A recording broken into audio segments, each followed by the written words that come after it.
খামারি ও কৃষক ভাইরা আসসালামু আলাইকুম। আজকে একটি ঘাসের জমিতে আসলাম। এই ঘাসটার এই ঘাসটা কিরকম হয়, এটা গরুর জন্য না ছাগলের জন্য, কোন ঘাস কোন সময় রোপণ করা যায়, উঁচু জমির ঘাস কোনটা আর নিচু জমির ঘাস কোনটা, কোন ঘাসে কতটুকু ভিটামিন প্রোটিন রয়েছে, সে বিষয়ে কিছু কথা বলবো। আমার ভিডিওটি না টেনে সম্পূর্ণরূপে দেখবেন, তাহলে বুঝতে পারবেন যে ঘাস হলেই হয় না, ঘাসের মধ্যে একটু জাতে মানে গুণে একটু কম বেশি আছে। এই জন্য দেখা যায় আমার ভিডিওটি না টেনে সম্পূর্ণরূপে দেখবেন, তাহলে বুঝতে পারবেন। এই যে আমার সামনে প্রথমে দেখাচ্ছি যে ঘাসটা, এই ঘাসটার নাম হচ্ছে ইন্দোনেশিয়ান স্মার্ট নেপিয়ার ঘাস। এই যে ইন্দোনেশিয়ান স্মার্ট নেপিয়ার ঘাসটা, এই ঘাসটা কিন্তু পাতা হয়, প্রচুর পরিমাণে পাতা হয়। এই ঘাসটা কিন্তু নরম থাকে। এই যে এখানে দেখতে পাচ্ছেন যে নিচের যে দিকে যে পাতাগুলি হয়, সেই পাতাগুলি কিন্তু শুকিয়ে আছে।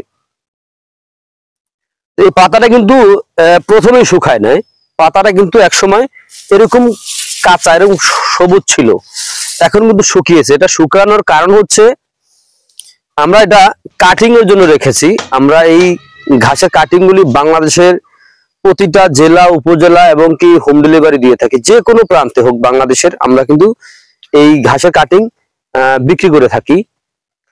তো দেখা যায় এই যে যে ঘাসটা দেখতে পাচ্ছেন, এই ঘাসটা কিন্তু আপনার যে কোনো মৌসুমে রোপণ করা যায়, কিন্তু এই ঘাসের কোনো বিচি হয় না। তো এই ঘাসের বিচি হয় না, এই ঘাসের কাটিং কিরকম হয় তাও আমি আপনাদেরকে দেখাবো। দেখেন, এই ইন্দোনেশিয়ান স্মার্ট নেপিয়ার ঘাস আছে, তারপরে হলো আপনার জারা ওয়ান হাইব্রিড আছে, তাইওয়ান হাইব্রিড ঘাস আছে, আমেরিকান গুয়াতিমালা ঘাস আছে। এই সকল প্রকার ঘাস যদি আপনি রোপণ করতে পারেন, যাদের দেখা যাচ্ছে আপনার জমি কম কম যদি হয়, অল্প অল্প করে আপনি রোপণ করবেন, তাহলে কিন্তু আপনার গবাদি পশুকে আপনি এই ঘাসের মাধ্যমে কিন্তু পালন করতে পারবেন। আর একটি জাত চাষ না করে আপনি কয়েকটা জাত চাষ করবেন ভালো জাতের। আর যেসব এলাকায় আপনার নিচু এলাকা, উঁচু জায়গা নাই, ওইসব এলাকায় আপনার জার্মান হোয়াইট হাইব্রিড অথবা আপনার অজানা হাইব্রিড, এই দুটা ঘাস রোপণ করবেন যাদের নিচু জমি। এই যে এখানে যে ঘাসের ঝোপাগুলো দেখতে পাচ্ছেন, একটা ঝোপায় কিন্তু অনেকগুলি ঘাস দেখতে পাচ্ছেন, এরকম ঝোপা। এই ঘাসগুলো আপনি যত কাটবেন ঠিক ততই কিন্তু বেশি হয়। এই ঘাসের ভিতর থেকে আমি দেখাবো আপনাদেরকে যে ঘাসের কাটিং কিরকম হয়। এই ঘাসের কিন্তু কোনো বিচি হয় না, এই ঘাসের কাটিং হয়। তো আমি আগে বলেছি ঘাসের কিন্তু বিচি হয় না, ঘাসের কাটিং হয়। এই যে এখান থেকে আমি দেখাচ্ছি আপনাদেরকে, এটা কিন্তু আমি একেবারে নিচ থেকে ভাঙি নাই, একটু উপর থেকে ভেঙে আনছি। এই যে পাতাটা দেখছেন, শুকনো পাতাটা কিন্তু আপনার গরু কিন্তু আপনার খাবে, ছাগলের দুই একটা ছাগলে খায়, সব ছাগলে খায় না, দুই একটা জাতের ছাগল এই শুকনো পাতাটা খায়।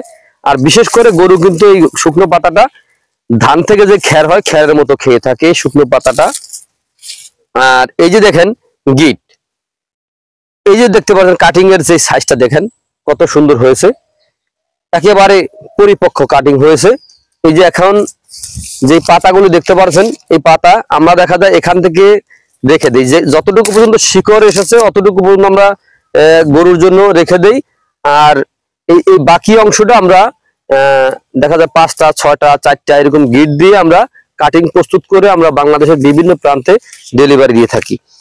তো এই ঘাসটা আপনার ভিটামিন অথবা প্রোটিন কিরকম রয়েছে দেখেন। এই ঘাসটা কিন্তু এখন এই যে অবস্থায় আছে, এখন কিন্তু আপনার 25% এই ঘাসটা কিন্তু আপনার প্রোটিন নাই। এটা এখন কিন্তু অনেক একটা বাতি হয়েছে, মানে শক্ত হয়েছে, মানে পরিপক্ক হয়েছে। এটা কিন্তু এখন ওরকম ভাবে প্রোটিনটা নাই। যখন দেখা যায় ঘাসটা নরম থাকে, ওই সময় প্রোটিনের মাত্রাটা বেশি থাকে। তো আপনারা যারা গরু অথবা ছাগলকে খাওয়াবেন, আপনারা কিন্তু এত বড় করবেন না, সর্বোচ্চ আপনার 2 থেকে 3 ফিট হলেই কিন্তু আপনারা খাওয়াবেন, তাহলে কিন্তু ওই সময় আপনার প্রোটিনের মাত্রাটা বেশি থাকে। তো এই ঘাসের পাশাপাশি আমি আবারও বলছি, এই ঘাসের পাশাপাশি আপনারা আরো কয়েকটা জাত চাষ করবেন, তাহলে আপনার গবাদি পশুকে আপনি খুব সহজে কাঁচা ঘাস খাওয়াতে পারবেন। দেখেন এই যে ঘাসটা কিন্তু আমি আরেকটু দেখাচ্ছি, এই যে ঘাসটা কিন্তু গিটগুলা কিন্তু নরম, একেবারে নরম। এতটুকু একটি গিট থেকে কিন্তু আপনার এই যে এখানে যে ঝোপাগুলা দেখতে পাচ্ছেন, এত বড় বড় ঝোপা হচ্ছে। এই ঘাসগুলো আপনি যত কাটবেন ঠিক ততই বেশি হবে। এই ঘাসগুলার গিট কিন্তু একেবারে কাছাকাছি, আপনারা দেখতে পাচ্ছেন প্রত্যেকটা গিটের ভিতরে অঙ্কুর রয়েছে। তো প্রিয় বন্ধুরা, যদি আপনারা গরু অথবা ছাগলের খামার গড়তে চান অথবা গড়েছেন, তো আমি বলবো আপনাদেরকে, আমি হয়তো ক্ষুদ্র মানুষ, তারপর আমি বলি যে দেখা যায় আপনার আগে ঘাসের শতভাগ নিশ্চিত করবেন। ঘাস ছাড়া কিন্তু গরু ছাগল কোনোটাই পালন করা যায় না। আগে ঘাস চাষ করবেন, তারপরে গবাদি পশু পালন করবেন, তাহলে খুব সহজে আপনার খামারে আপনি উন্নতি করতে পারবেন। তো প্রিয় বন্ধুরা, তো আপনারা যে যেখান থেকে আমার এই ভিডিওটি দেখতে পাচ্ছেন, তো সকলে ভালো থাকবেন, সুস্থ থাকবেন। আল্লাহ হাফেজ।